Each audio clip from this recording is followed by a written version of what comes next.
Favorite game show featuring contestants Jeff O'Neill, Dave Poulin, and the wounded knee but heroically recovered Ray Ferraro. Let's get right to it. Which of the following players do you think will deliver the most bang for the buck on the free agent market? Your options: Tyson Barrie, Mike Hoffman, Anthony Duclair, Torrey Krug, Taylor Hall, Tyler Toffoli. You can go off the board, whatever you want. Ray Ferraro, go first.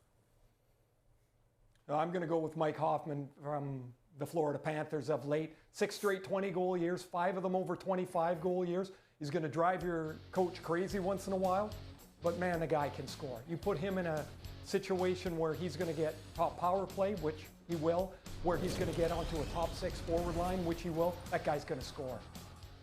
I'm going to go with Torrey Krug against everything that Brian Hayes just said about him. I just think he can deliver it all. He's a guy that quarterbacks the power play regardless of which forward line that is out there. He plays a lot of minutes. He's intense. He's a feisty competitor. Obviously, if he does sign on a team like Detroit that's not very good, it's going to be a tough time delivering all that, but I think he's a heck of a player. I'm going to say Taylor Hall if it's a short-term deal and if he puts himself in the best possible situation to succeed.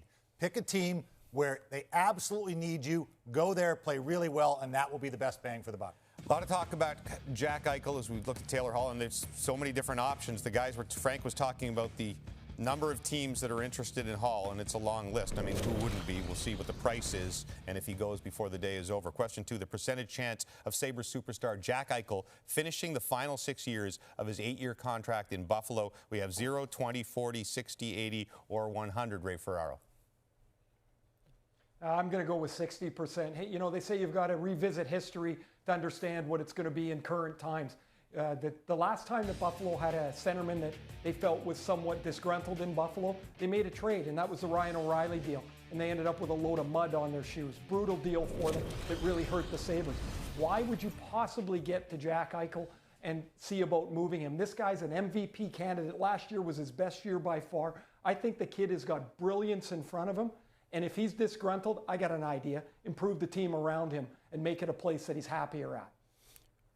I'm going to go with 20%. It's tough to be optimistic about the Buffalo Sabres right now. It seems like a different general manager. It seems like a different type of rebuild, and they still find a way to miss the playoffs. Jack Eichel's got what he wants. He's got the $10 million contract. Different GMs have been fired. Who knows if he wanted it or not? And if he wants to be moved, he ultimately will. It's just tough to be confident about Buffalo right now. I'm going to go with 60%, James, and part of it is because we're already 2 years into it, so he's only got 6 years to go. It's not 8 years anymore. But this is a superstar, and I think his numbers are much better than people even think about because he's been in such a tough situation in terms of wins and losses. That's what he's tied to. I think he does get the contract done, or there's a 60% chance that he gets it done in Buffalo. By the way, we couldn't have Craig Button on the quiz because we only have these 4 boxes. We can't figure out 5, but Button had 0% of Jack Eichel finishing his contract with the Buffalo Sabres. Video Daily Double, which ranks as the greater play of the 2020-2021 KHL season they're playing. Matthias Tedenby's circus-like shootout goal or goalie Julius Hudacek's circus-like balancing act. Which one do you prefer, Ray Ferraro?